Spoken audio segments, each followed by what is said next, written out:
Assalamualaikum warahmatullahi wabarakatuh. Kami dari kelompok 4 akan mempresentasikan hasil diskusi kami mengenai isu-isu kontemporer dalam pendidikan.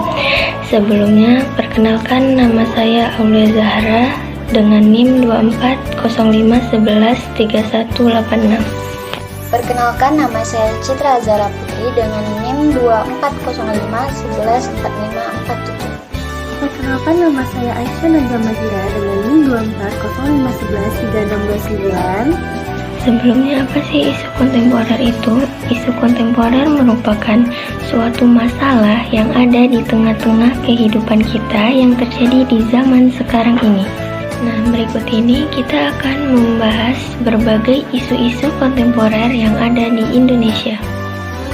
Isu-isu kontemporer pendidikan di Indonesia yang pertama yaitu tingkat literasi membaca di Indonesia. Menurut data statistik UNESCO, minat membaca di Indonesia itu cukup memprihatinkan, hanya sekitar 0,001%, yang berarti dari 1.000 orang di Indonesia hanya ada 1 orang yang suka membaca. Adapun beberapa faktor penyebab rendahnya tingkat literasi di Indonesia itu, yang pertama, kurangnya pembiasaan membaca sejak dini. Seharusnya para orang tua harus membiasakan anaknya membaca buku dari kecil agar ini menjadi sebuah kebiasaan hingga ia dewasa. Yang kedua, perkembangan teknologi atau iptek. Dengan adanya teknologi zaman sekarang, informasi sangat mudah untuk kita dapatkan. Namun hal ini dimanfaatkan oleh beberapa orang yang tidak bertanggung jawab dengan menyebarkan hoax atau berita yang tidak benar kepada orang-orang yang malas membaca dan mencari tahu kebenarannya. Dan juga dengan adanya handphone, orang lebih sibuk menggunakan handphonenya daripada membaca buku. Yang ketiga, harga buku yang mahal. Seperti yang kita tahu, di Indonesia ini merupakan negara yang mayoritasnya masyarakat menengah ke bawah. Namun harga buku yang beredar itu tergolong mahal bagi mereka. Dan juga kurangnya sosialisasi terhadap pentingnya membaca buku di tengah masyarakat. Kekerasan di satuan pendidikan. Kekerasan ini merupakan suatu isu yang sangat memprihatinkan, apalagi jika hal ini terjadi di sekolah, yang mana itu harusnya sebagai tempat untuk belajar dan menuntut ilmu bagi para siswa, namun dirusak karena adanya kekerasan ini. Adapun bentuk-bentuk kekerasannya, yang pertama, kekerasan fisik. Kekerasan fisik ini melibatkan fisik seseorang yang akan terlihat bekas dari kekerasan tersebut. Contohnya seperti tawuran ataupun penganiayaan. Kedua, kekerasan verbal. Kekerasan ini berupa bentuk dari kata-kata maupun ucapan seseorang yang bersifat mencemooh, mengejek, ataupun merendahkan seseorang. Yang ketiga, perundingan. Perundingan ini suatu perilaku yang dilakukan oleh sekelompok orang yang dianggap kuat dan berkuasa kepada seorang yang lemah, dan hal ini dilakukan secara berulang-ulang. Keempat, kekerasan seksual. Kekerasan ini melibatkan tubuh seseorang ataupun alat reproduksi seseorang yang bersifat memaksa dan tanpa izin. Yang kelima, diskriminasi. Sebuah perilaku yang membedakan atau mengelompokkan dan juga memisahkan antara orang yang berbeda suku, agama, budaya, maupun status sosial ekonominya. Isu selanjutnya yaitu kurangnya keterampilan mengajar guru yang berefek pada kualitas pendidikan. Seperti yang kita tahu, guru merupakan komponen utama dalam pendidikan. Seorang guru mempunyai peran yang sangat penting dalam kegiatan mengajar siswa dan memberikan contoh yang baik bagi siswa. Guru seharusnya dapat berperilaku sesuai dengan tugasnya, seperti datang tepat waktu, mengajar dengan fokus, dan memberikan tugas kepada siswa sesuai dengan materi pembelajaran. Namun sayang, masih banyak guru yang sering lalai dengan tugas-tugasnya tersebut. Masih sering kita lihat guru yang suka meninggalkan kelas saat pembelajaran dan guru yang telat masuk ke dalam kelas. Akibatnya, siswa harus belajar secara mandiri dengan mengerjakan tugas-tugas dan pekerjaan rumah. Namun masih sering kita dapat siswa-siswa yang telah mengerjakan tugas masih belum memahami materi pembelajaran yang telah ditugaskan.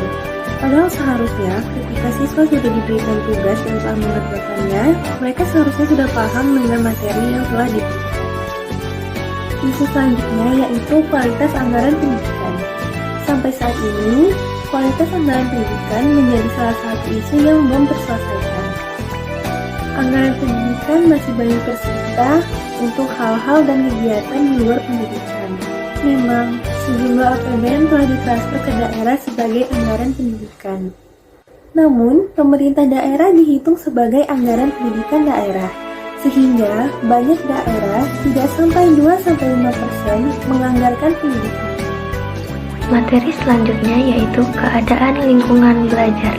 Nah, lingkungan belajar adalah semua kondisi yang mempengaruhi tingkah laku objek yang terlibat di dalam suatu pembelajaran. Lingkungan belajar yang kondusif sangat mempengaruhi proses tumbuh kembangnya kualitas guru dan peserta didik yang ada di lingkungan sekolah.